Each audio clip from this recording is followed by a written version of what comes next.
I was alone in a place near a forest in the UK, and it was incredible. I remember noticing different colors at the start of each trail, each representing difficulty for bikers and length for walkers, although, to be honest, I'm still not sure what those colors meant. Anyway, I decided to take the blue trail first, curious to see where it led. I found it thrilling, so I decided to try the more difficult route. That's when things started to feel strange. As I walked, I had a bizarre sensation that the forest was swallowing me whole. Everything around me seemed to get larger, and I felt like I was further away from everything. I tried to ignore it, but I ended up losing track of time and found myself off course. Now, keep in mind, I'm usually very aware of my surroundings, so this was odd. I stumbled upon a strange clearing with two options. One direction seemed to lead toward the exit, and the other went deeper into the woods. True to my nature, I went deeper into the forest. I found a narrow trail that didn't look right. Something felt off, but I ignored my gut instinct and kept going. The trail soon became rough, and it was hard to even walk on it. I turned back, but for a few minutes, I just stood there, staring down the trail. It felt like something was watching me from all angles, even though it was practically impossible for that many eyes to be there. I started walking back up, too tired to ride my bike.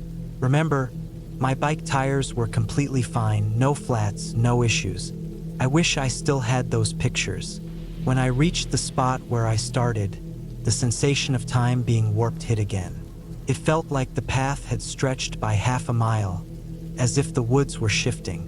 I walked up the trail, that eerie feeling creeping back, stronger than before. This path is long, with a slightly steep hill on my left, and a narrow river to my right, about 4 feet deep and wide.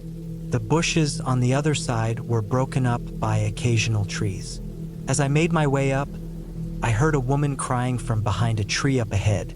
I slowed down, curious, but I kept wondering, why would someone be hiding behind a tree to cry? I edged closer to the river, hoping to check on her, especially since the area had a reputation for people committing suicide. But when I looked, no one was there, and the crying stopped. I was a little shaken, but I kept walking, now at a faster pace. I'd had strange experiences before, but never like this, never in the woods. Usually, it happened in buildings or houses. A minute or so later, as I kept walking, I suddenly felt a chill. The crying started again, but now it was across the river. I didn't look this time. Instead, I quickened my pace, and as I did, I heard rustling in the bushes, as if something was following me. The crying grew louder and more frantic. I could feel panic setting in. My bike, which had been fine moments ago, now had a flat tire out of nowhere. The pressure was building, and I decided I had to get out of there. With adrenaline coursing through me, I tried to hop on my bike, but the back tire had completely deflated. Now, my only choice was to sprint, carrying my bike with me and hoping I wouldn't trip. The crying was getting closer, and I was terrified. I ran faster and faster, feeling desperate. After what felt like an eternity but was probably only 5 or 10 minutes, I saw the car park in the distance. The crying stopped, fading back down the trail. I burst into the car park, out of breath and shaking. A few people stared at me, probably thinking I was insane. As I ran toward the exit, I noticed something unbelievable. My bike, which had been flat, was suddenly back to normal. The tire was firm again, as if nothing had happened. In shock, I hopped on and pedaled away from the woods as fast as I could, never looking back. I've never returned since. Every time I tell this story, people get hesitant about visiting with me. The scariest part of this experience is that I have Irish roots, and according to Irish folklore, there's a spirit known as the banshee. She's often seen near rivers and lakes, washing blood-stained clothes. It's said that if you see her doing this, the person whose clothes they are will die. Alternatively, if you hear her cry, it foretells death, either yours or someone close to you. Since 2017, I've lost my aunt, two of my best friends, and a dog. Lee Woods is no joke. There are many stories about this place. Just search Lee Woods online and you'll find them. It's considered one of the most haunted places in the UK. And even the ghost of Isambard Kingdom Brunel has reportedly been seen there, watching over the suspension bridge he designed. I might share more stories later. I've had other strange experiences, but none quite like this one.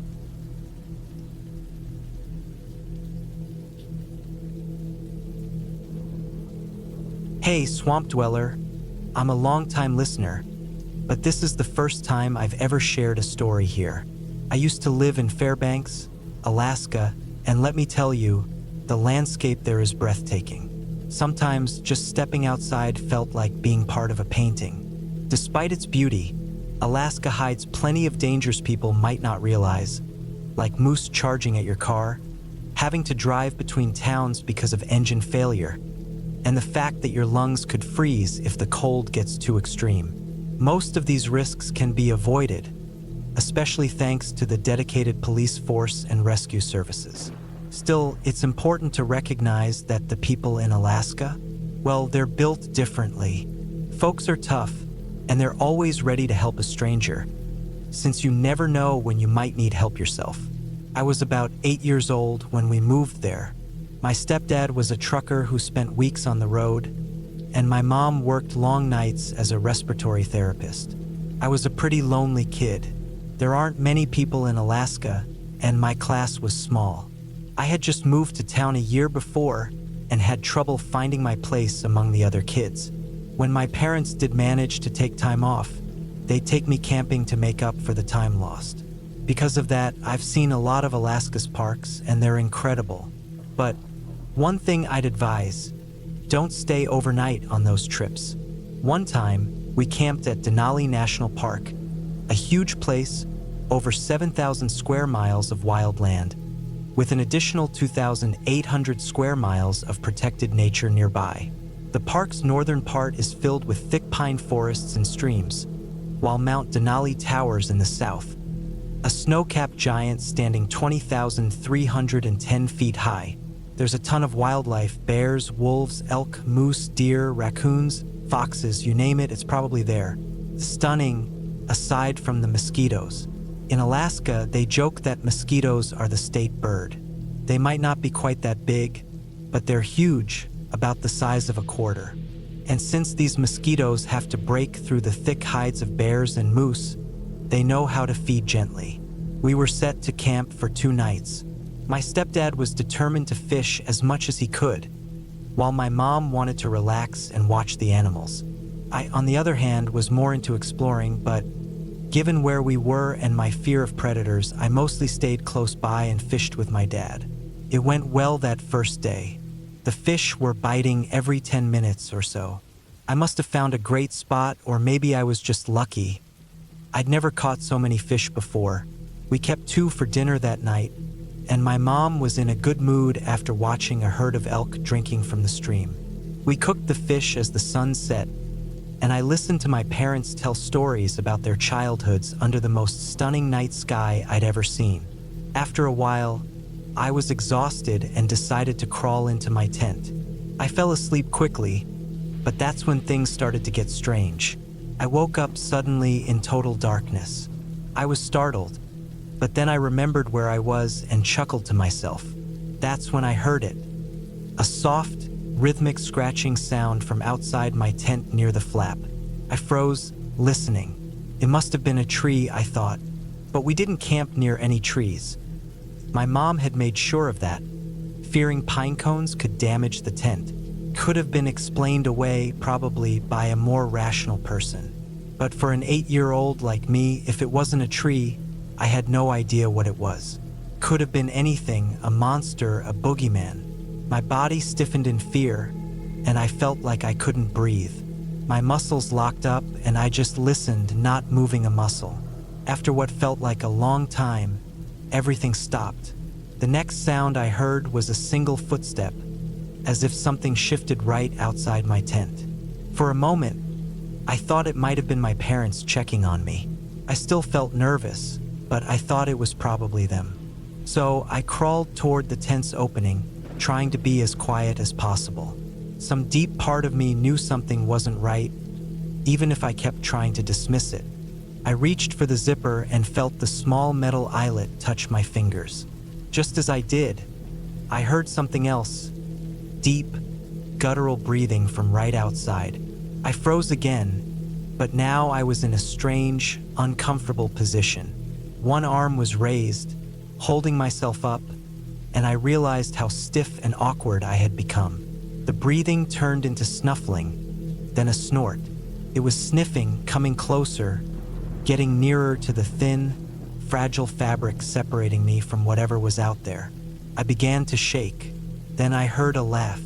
It was deep, and for that brief moment, I thought it was my dad trying to scare me. I felt a wave of relief, then anger and hysteria all at once. I yanked the zipper down, pulled up the flap, screamed, and, well, I peed myself. What I saw standing there, just outside my tent, was absolutely not my dad. It was hunkered over my tent entrance, standing on two legs. It was covered in fur, though I couldn't tell the color in the dark. But its eyes were enormous. Amber, I think. The wolf-like head pulled back its lips, revealing massive fangs. Its pointed ears flattened against the back of its head, started growling, sending waves of terror through my body. I screamed louder.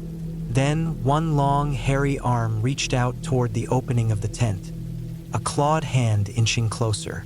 That's when a loud gunshot rang out, followed by a crack in the distance.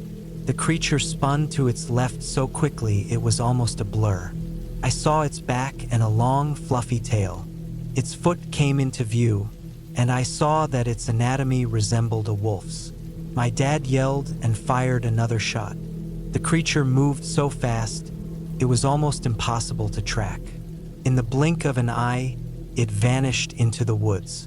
My dad rushed over to the tent, took one look inside to check if I was okay, then turned back to the forest, still holding his revolver. I'd never seen him so terrified.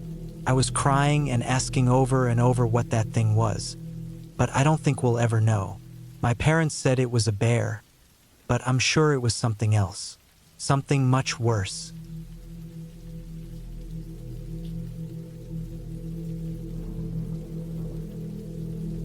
Hi, I'm an enthusiastic solo traveler, and I want to share one of my experiences from my travels across the US in 2022. Many have heard of my encounter with a bear in the Colorado area, which turned into a real fight for survival. But only a few know about the 2 nights I spent on a trail that pushed me to move to a different campsite. This is one of those nights. It happened in Arkansas, just across the Mississippi River from Mississippi. I'd heard about a possible campsite at the end of a dirt road, deep in a cypress swamp. I ventured further into the swamp, half expecting to encounter something eerie, like a shack or an abandoned structure. I eventually arrived as darkness fell, so I quickly set up camp, boiling water for my usual dinner. Probably beef stroganoff, as I had plenty of that meal, thanks to my friends Brandon and Raleigh. After finishing my meal, I began preparing for bed when I heard a noise from across the swamp. Something like a knock or perhaps a pinging sound. If you've ever been in a swamp at night, you know it's filled with the sounds of frogs, crickets, otter splashing, and various animals. So a knock definitely stood out. It wasn't scary at first, but it caught my attention. Moments later, I heard a second knock, but this time from a completely different spot. Then, after a couple of minutes, the same pattern repeated. One knock to my left, followed by another to my right. The sounds came from the murky swamp beside me, forming a strange pattern. I grabbed my flashlight and cautiously approached the water, careful as always. With a flashlight in the swamp at night, you're often greeted by the glow of tiny reflective lights, the eyes of the swamp's creatures. Things were getting a little creepy, but not enough for me to pack up and leave. I went back to my truck, and that's when I heard the knock again. Along with the knock, there was what could only be described as mumbling. Each time, there was a knock, followed by a mumbling sound from a different location. As the sounds continued, I noticed that they seemed to move around. During this, my mind started wandering back to stories I'd heard in high school, especially the ones about the Icena Dam. One of my favorite books was Swamp Thing, and now I cursed myself for even thinking about it. Isolation, darkness, strange sounds, they can really mess with your mind. The noises continued, steady, without getting louder, but now there was the occasional flicker of light mixed in. Could have been fireflies or maybe a lighter flicking. The sounds themselves were real, though. I've had close encounters with Bigfoot before, and this felt similar, like they were curious about me. But my more rational side started thinking that maybe it was just some swamp dwellers who wanted me gone. Ultimately, I decided it was time to leave and find a new spot up the road. Luckily, my truck setup was simple and easy to move. Within minutes, I had packed everything, hopped into the cab, and drove off. Once I was away from the swamp, I felt myself calm down and eventually found another campsite. But it was a restless night of no sleep. Nothing from the swamp came after me, but there was definitely an odd vibe in the air. I'm sure something was out there. I just don't know what. Even though I'm not easily scared, I know that when you solo camp, you need to have tough skin and a solid mind. But that night, the atmosphere was so thick it felt like you could slice it with a knife, and I wasn't about to take any chances. That's the story. I've been asked many times if I'm afraid of camping alone, and my answer is always no. I'm not scared of animals. I respect them and keep my distance, but I use common sense. So far, so good. My name's Luke, and I'm 20 years old now. This story is about something that happened when I was 17. Even today, it still sends chills down my spine. In May of 2017, I spent more and more time on my mountain bike. I was getting tired of riding around the streets and wanted to try a trail ride through the woods. I had never been to Lee Woods before, but after some research, I thought it looked like a good place to try. It was only a few miles from home, so it would be a nice ride. When I arrived, the place seemed peaceful, almost surreal for a woodland area in England.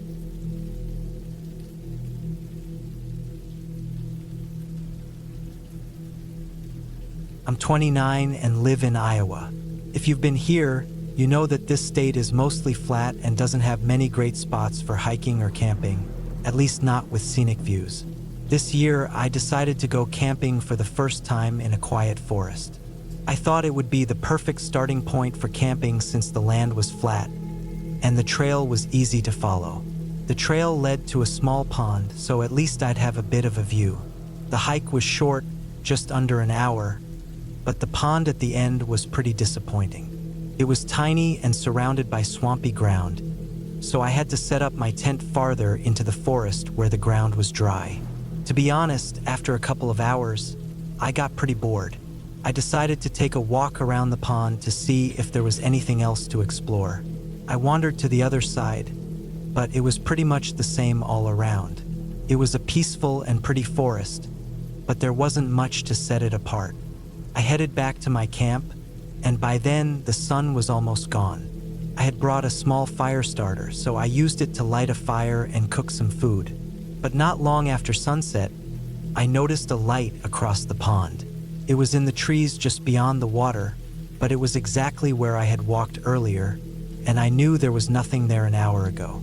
Even though I felt uneasy about the thought of someone else being out there with me, I knew this was one of the few camping trails in the area, so the chances of another camper being nearby weren't that high. I went about my night, glancing over at the light every so often. As it got darker, I realized the light I had thought was a campfire was actually a flashlight or some kind of artificial light.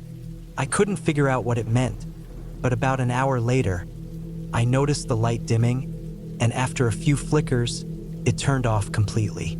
I stared into the darkness for about 10 minutes, waiting for the light to come back on, but it never did. I couldn't help but feel a chill run down my spine, but again, I wasn't sure what to make of it. The rest of the night was unexpectedly quiet. I slept, and as far as I know, nothing else happened. When the sun came up, I was still thinking about that light. I wanted answers, so I went around the other side of the pond where I had seen it. It didn't take long before I found the source, a large flashlight lying in the grass. The batteries were dead, but the flashlight looked almost new. No scratches or signs of wear. I looked around some more, but didn't find anything else that suggested someone had been there. After thinking it over, I decided to leave the flashlight where I found it and was heading back to my camp when I froze in my tracks. Across the pond, I saw someone standing near my fire pit in the middle of my camp. Then, I saw another person walk out of the trees and join them. They looked like two grown men, but that was all I could tell from where I was. I was too terrified to shout or say anything, so I just watched as they moved around my camp and started looking through my things. One of them stopped and turned to face the pond. He stood there, scanning the trees where I was hiding until our eyes met for a brief second. I only saw him look at me for a moment, but it sent a chill down my spine. I watched him leave the camp and move into the trees. I lost sight of him for a second, but then I caught a glimpse of him running through the forest. I ran deeper into the woods, away from the pond. I knew the chances of them finding me were slim, but I was too scared to think clearly. I ran for about 15 minutes before I stopped and turned toward where my car was parked. Thankfully, I made it back safely, but I lost everything I had there. To sum it up, nothing else happened after that. I filed a police report, but it went nowhere. I still think about that flashlight, though. Was it theirs? Or did it belong to someone else? I keep telling myself it was part of a robbery and they didn't have any other plans, but deep down, I feel like I might have narrowly escaped something much worse in that forest.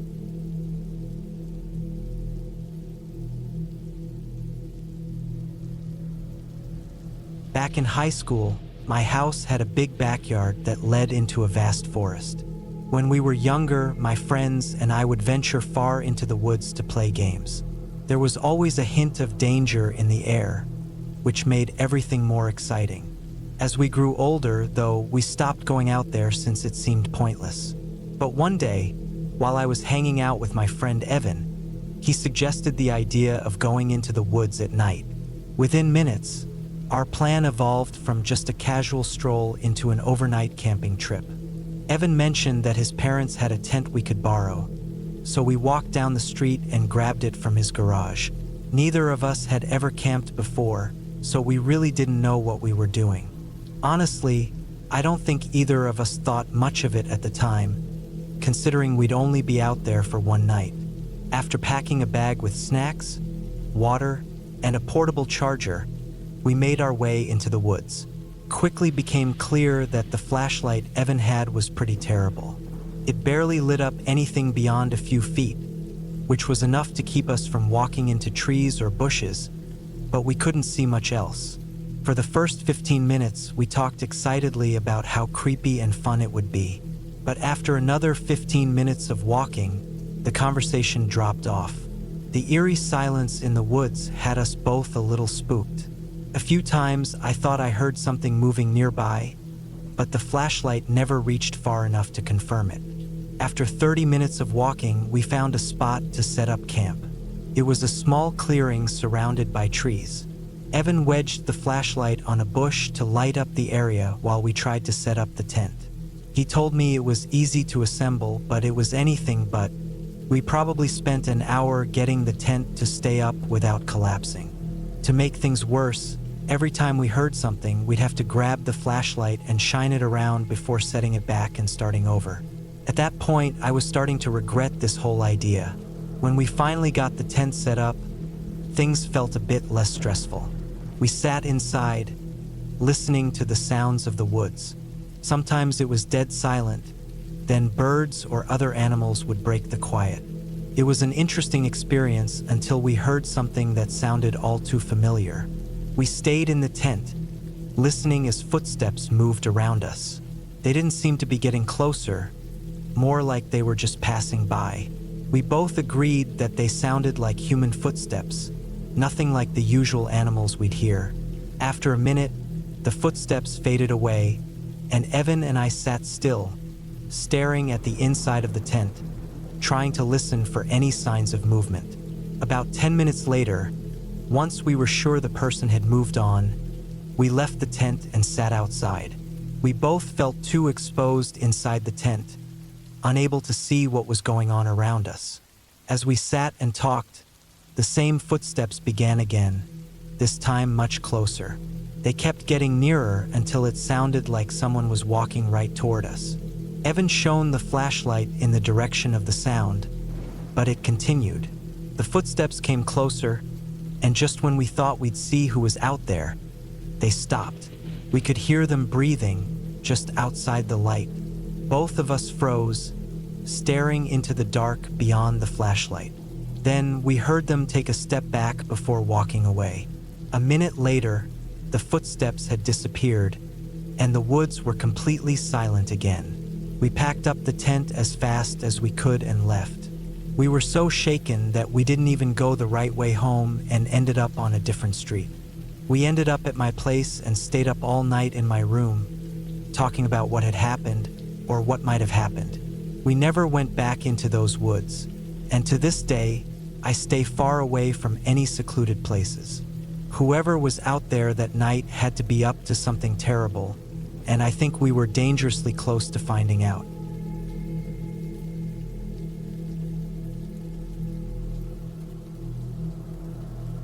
Last year was the first time anything unusual happened during one of my camping trips. I've been camping alone for years, usually returning to the same spots, though I sometimes look for new places. For this particular trip, I chose a hiking trail called 4 Mile, a place I'd never been to before. I drove about 2 hours to a remote area to start the hike. Right from the beginning, I didn't enjoy the trail as much as I had expected, mainly because some parts were muddy and wet. Despite that, I kept going and tried to avoid those spots. After about 45 minutes of hiking, I noticed something off to the side of the trail. It was an old tent, worn out with a few rips in it. From a distance, I could tell no one was inside, so I walked closer. There were no signs of damage like someone had purposely wrecked it. It just seemed to have weathered over time. The fact that it was still standing at all was surprising to me. I looked around and inside it but found nothing. No gear, no personal items, just the tent itself. I stood there for a few minutes, confused, before returning to the trail. I thought about it for a while, but couldn't come up with any good reason someone would just leave a tent behind. For the next hour and a half, I kept finding abandoned items along the trail. Camping gear, hiking equipment, things that seemed to belong to one person. It gave me an eerie feeling. Who leaves all of this behind? It didn't seem like an accident. When I finally made it to the end of the trail, I set up camp far from the main path, wanting to be cautious. It was getting dark, so I stayed at my site until I was ready to sleep. I felt uneasy but eventually fell asleep without any problems. The next morning, I woke up early, around 4 or 5, before the sun came up. I unzipped my tent and stepped outside, and immediately sensed something was wrong. Turning around, I saw a man standing just a few feet away from me on the other side of my tent. He was tall and thin, dressed in filthy clothes, with his face covered in dirt. He stared at me blankly. Frozen in fear, I couldn't move or speak at first. It almost didn't feel real. He spoke to me in a soft but unsettling voice. I nodded, trying to gather my things quickly, but he rushed toward me. I stumbled backward, repeating, "Okay," over and over in panic. The man stood over me, still with that vacant expression, and said again, "Leave." This time, I understood and quickly got up and ran, leaving everything behind. As I fled, I glanced back to see him rummaging through my backpack like a wild animal. I jogged as far as I could and then quickly walked the rest of the way back to my car. Thankfully, I kept my phone and keys on me, or things could have been much worse. Once I had service, I called the authorities. I learned there had been another similar case, though the person who reported it had chosen to keep it out of the public eye. It was likely the same person whose belongings I had found on the trail. After a week of speaking with the police, they were able to organize a small search party to check the trail. They found no sign of the man, but they did recover most of my belongings, scattered around my campsite like garbage. After that, the case went cold, just like the one before mine. The thing that always stays with me is how the man didn't keep anything. He didn't want any of the stuff. He just threw it all around the forest with no intention of using any of it.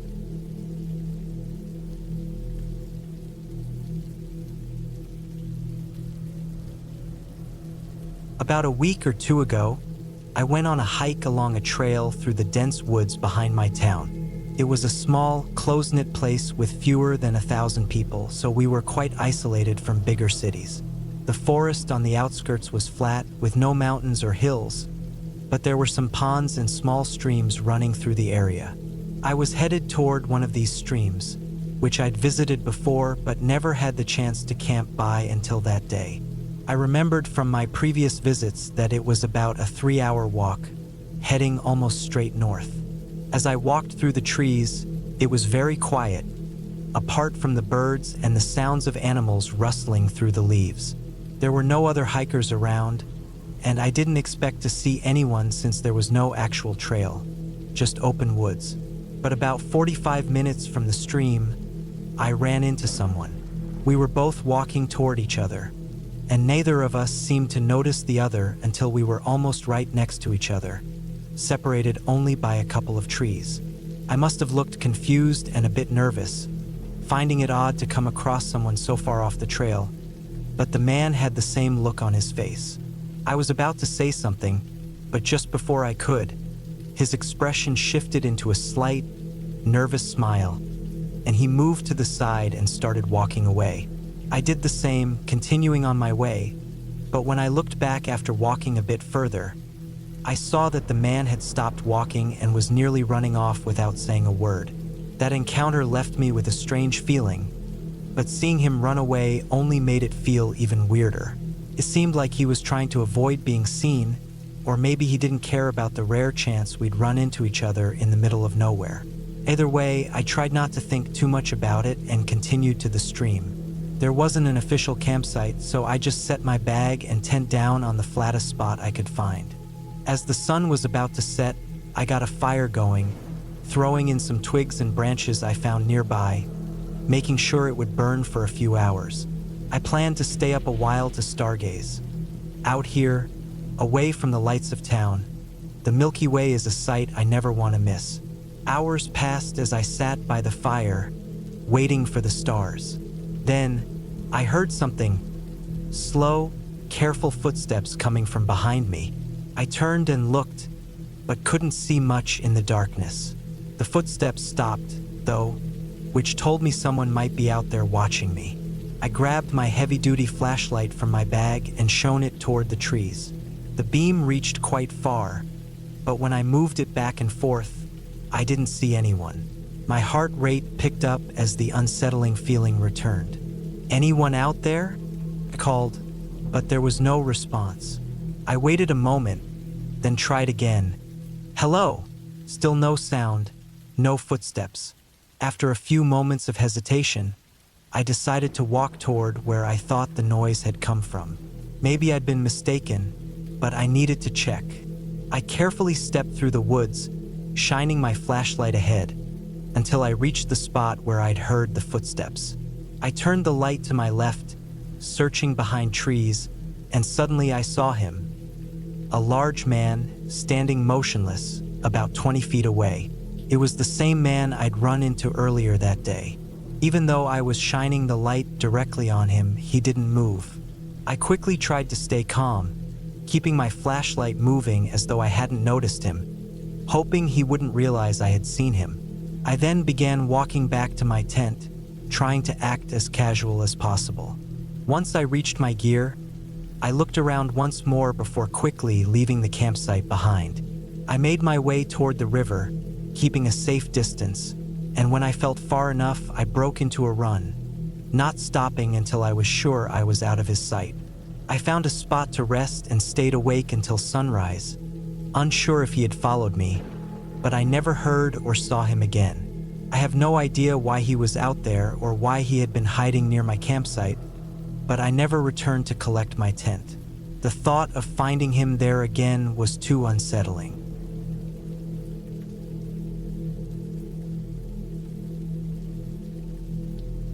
This isn't a tale about rock climbing, but rather a personal experience I feel compelled to share.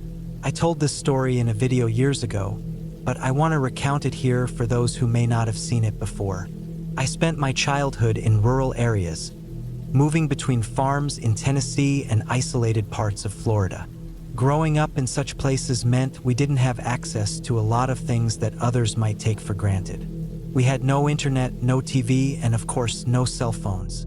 I know it sounds like a nightmare for today's generation, but we were the last generation before the internet really took off. Dial-up was available, but it was something most of us didn't use at the time.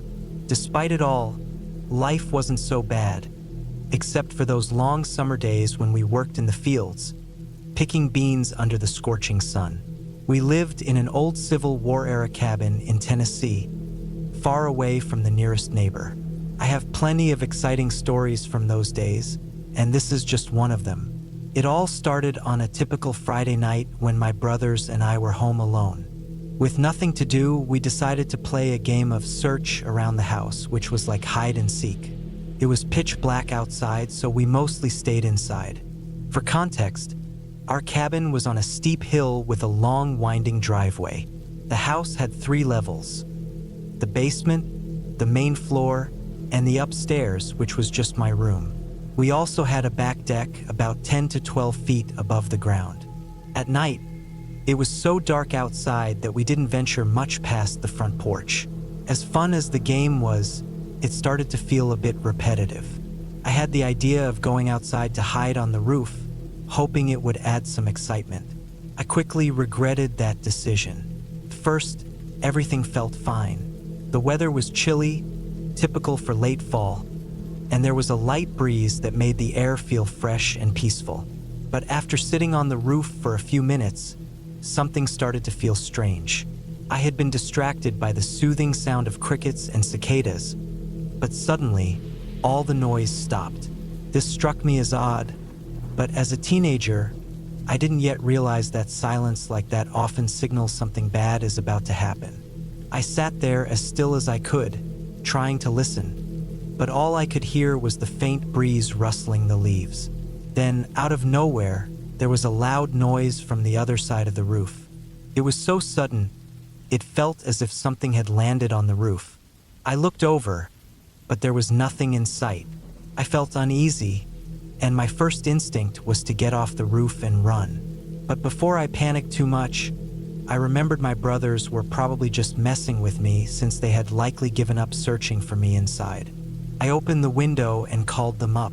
They came running, grumbling about how the roof was off limits. When my older brother reached me, I asked if he had been making noises on the roof. He denied it, but suggested we investigate. So we slowly made our way to the center of the roof and listened for a moment. Everything was quiet again, just like before. I was on edge, ready to defend myself if need be, when we heard a pounding noise from the far side of the roof.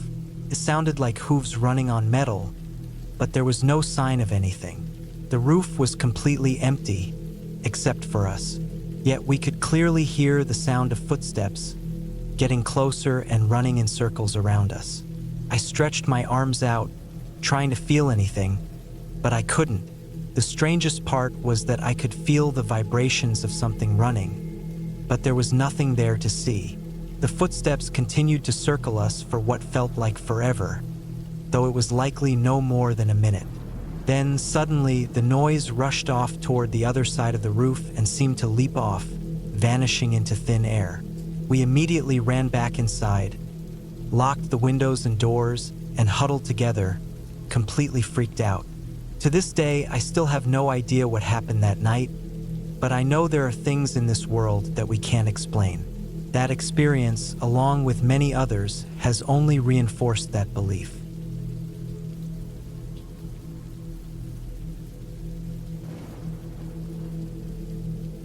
2 years ago, I was living with my younger brother on the East Coast.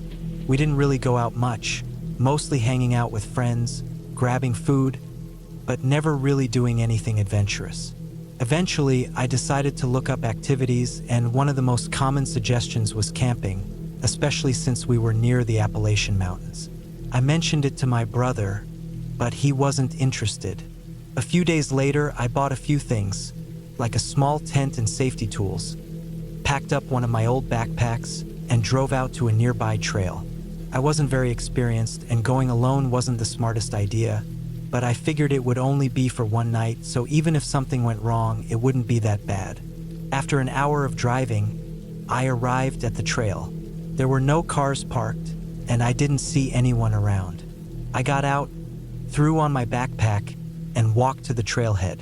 The path was narrow and poorly made, but it was good enough. I didn't think it was a well-traveled trail. I had just picked it out from a list, choosing one that wasn't too long. As I hiked, it became clear how little used the trail was. The bushes were overgrown, blocking parts of the way, and in some spots, the grass had grown so thick it was hard to tell where the trail ended and the wilderness began. But after an hour, I reached the end, and what I saw looked about like I expected for the camping site. It was small, mostly overgrown, but there was something that caught my attention right away: a pile of logs at the far side of the camp.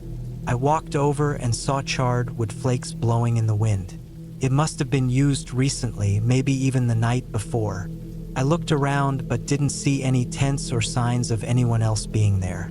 Unsure, I went to the other side of the camping area, dropped my stuff, and began setting up the tent.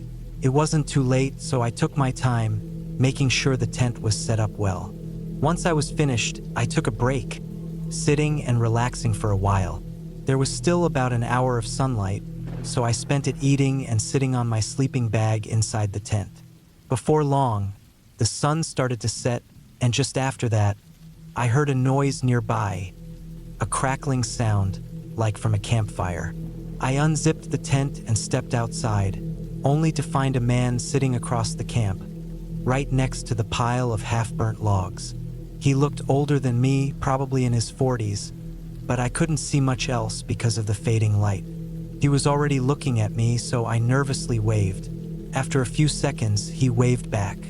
I walked around to the back of my tent, grabbed some sticks, and started my own small fire.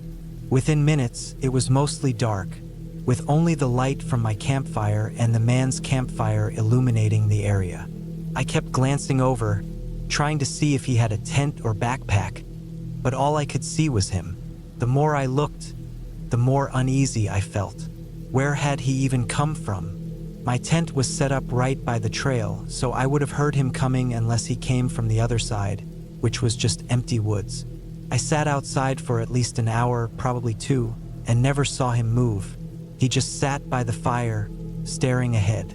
Eventually, I decided to go inside, thinking I was probably overreacting and that he was just another camper. It was a public campsite, after all. I laid down, trying to rest, but for some reason, I couldn't sleep. So I just stared at the tent ceiling and listened to the faint crackling of his fire. An hour later, I heard leaves crunching, moving toward my tent. I sat up and listened closely, and then I saw the shadow of the man standing on the other side of the fabric. My whole body froze as I watched him stand there, motionless, silent.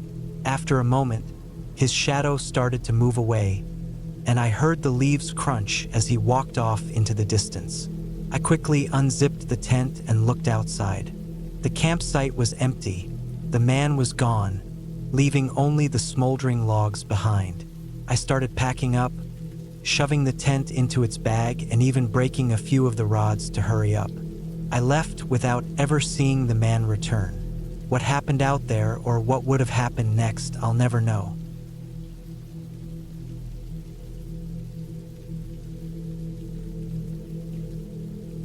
I had taken my camper out to a remote forest a few miles from my home. I live in a rural area surrounded by forests, so camping is pretty common around here. The spot I drove to wasn't very popular though. just a small area that could fit a few campers. I liked it because it was rarely busy, and the road to get there was wide enough for my camper to pass through easily. When I arrived, the field where I parked was empty. I had no particular plans, so I stayed inside for a while before stepping out to set up my canopy. Then, I got my chair ready and started collecting firewood. It was still well before dusk, but I wanted to get everything prepared before it got too dark. I went into the woods behind the camper, far enough that I couldn't see the campsite anymore. A lot of the wood was still damp from rain we had a couple of nights ago, so it took me some time to find dry pieces.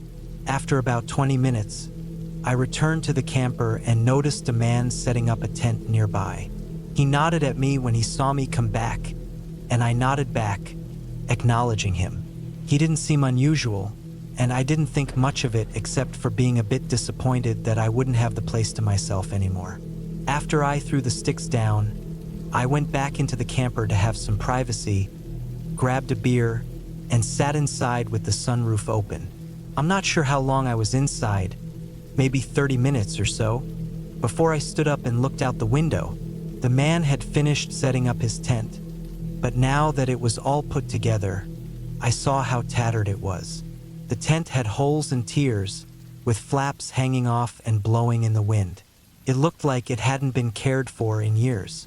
It was in such bad shape, it probably wouldn't have been any better than just sleeping outside. I didn't see the man inside, though. I looked around the camp, but he wasn't anywhere. I left the camper to start the campfire while still wondering why he had such a worn-out tent. The sun was setting as I got the fire going and sat next to it, still not sure where the man had gone. I stayed there for a while, the darkness creeping in and leaving only the faint glow of the campfire lighting the small area around me. As the night went on, I began to get more curious about where he had gone and why he hadn't returned to his tent. I checked my watch. It was nearly 1 a.m., meaning it had been dark for almost 4 hours. I got up and walked closer to the man's tent, calling out, "Are you in there?" There was no answer. I stood in the middle of the campsite, looking around the dark forest, wondering if the man had gotten lost out there. As I scanned the surroundings, I started to feel uneasy. Then, a sudden movement by one of the trees made me stop. I stared in that direction, still unsure of what I'd seen until I started to make out the figure of a man standing near a tree, perfectly still as if trying to hide. A wave of fear washed over me, and the more I looked at him, the less sure I was that he was the same man from the tent. I took a few cautious steps back before quickly heading to my camper. I peered out the window and saw the man still standing in the same spot, staring in my direction.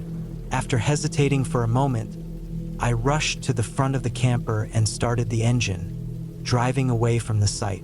What really terrifies me is that if that wasn't the man from the tent, then it could have been someone else standing out in the woods. Maybe he did something to the man from the tent, or maybe they were together, and the man from the tent was hiding somewhere in the forest, watching me without me knowing.